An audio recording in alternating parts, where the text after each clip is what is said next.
So again, welcome to Mario Kart.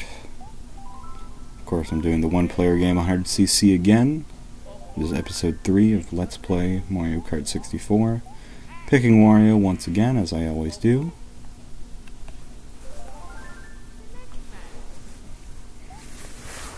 This episode is going to take place on the Flower Cup, featuring a couple of my favorites, Choco Mountain, Mario Raceway, and Toad's Turnpike. Don't care too much for Frappe Snowland, but who really does?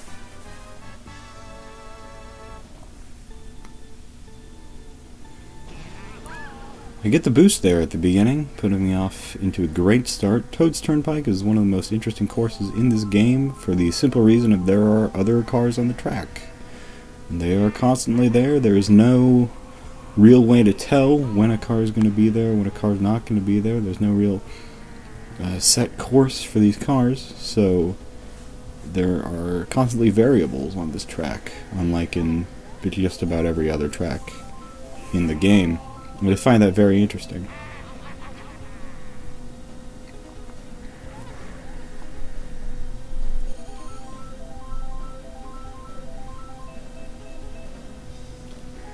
Here I make a nice maneuver around that one as the road begins to disappear, begins to become a two-lane highway. Don't know why people are driving school buses on the highway this late at night, but I'm not really allowed to judge. Actually, I have been on a school bus that late at night, driving back from high school basketball championship in 2011. My team was one of the best in the state, or so they said. All-state shooting guard leading our team, along with a solid group of other players who could also lead our team. That's not to say that they would win, but that was to say that we had a very good chance. Unfortunately, we got to the semi-final round, in which our greatest players could not really make the cut, and they lost by about 20 points to a much more talented team. However, that's not to say that they did not give their best, and I also did not give my best. And then we got chewed out after the ride home because the kids at the front of the bus were like, let's bring all this popcorn and eat all this popcorn on the damn bus and get popcorn all over the fucking floor. And we got chewed out, even though it was only those 4 kids. You know, as teachers do, they make crass generalizations about people. And it really wasn't the teacher, it was the bus driver who did it. And the bus driver was a fine person. It was a nice bus. It was a coach bus, you know. No, it wasn't. It was a school bus. It was a regular school bus. I take that back. It was not a coach bus. That is a different memory that I had in my brain that I thought I had changed. It's like the Mandela effect. I remember taking a school bus. You get pretty close to Donkey Kong here, and then dumbass hits a fucking banana. Somebody throws a banana in front of me.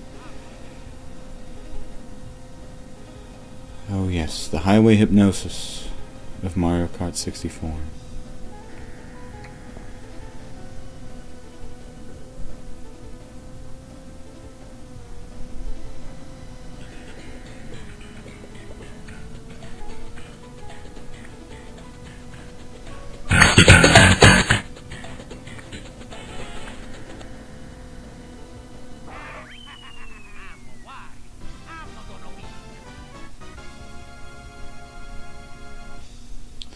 I placed first in the first race, similar to the last instance.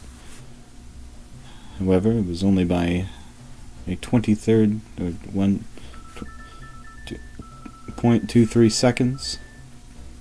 0.23 seconds. I do not believe I hit a car at all that entire run, which is very nice. An atypically successful run there.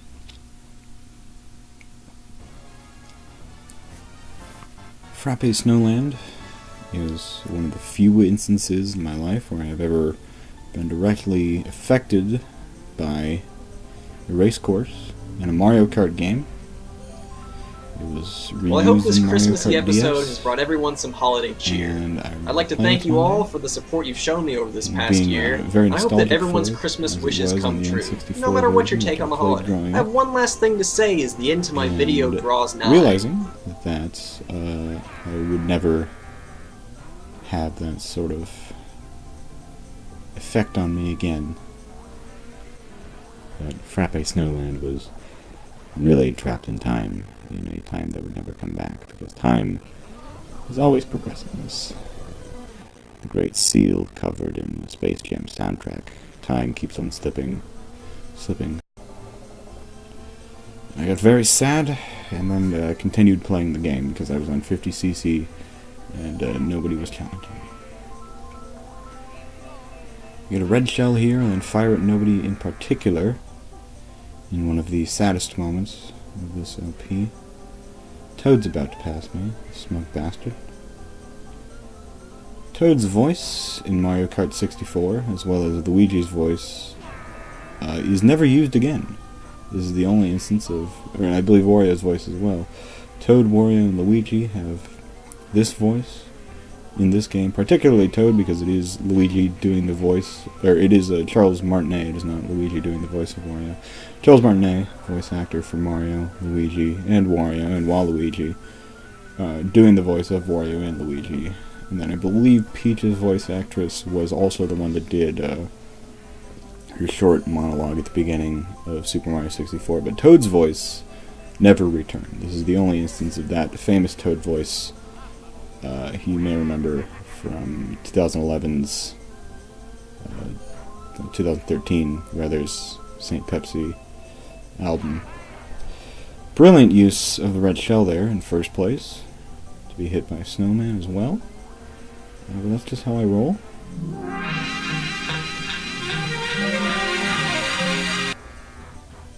I did not fall for that box. Did not believe that was a real box. However, it was placed in a position where I had no choice. See how you got a fox? We got a fox, actually. You put him in as like, cocky little freak! But fairly Rare was stunned by the utter brilliance. As you always do. We finish in third, but Toad, that smarmy bastard, is in fourth, so you know what? I'm going to call that a victory. So this ends episode 3.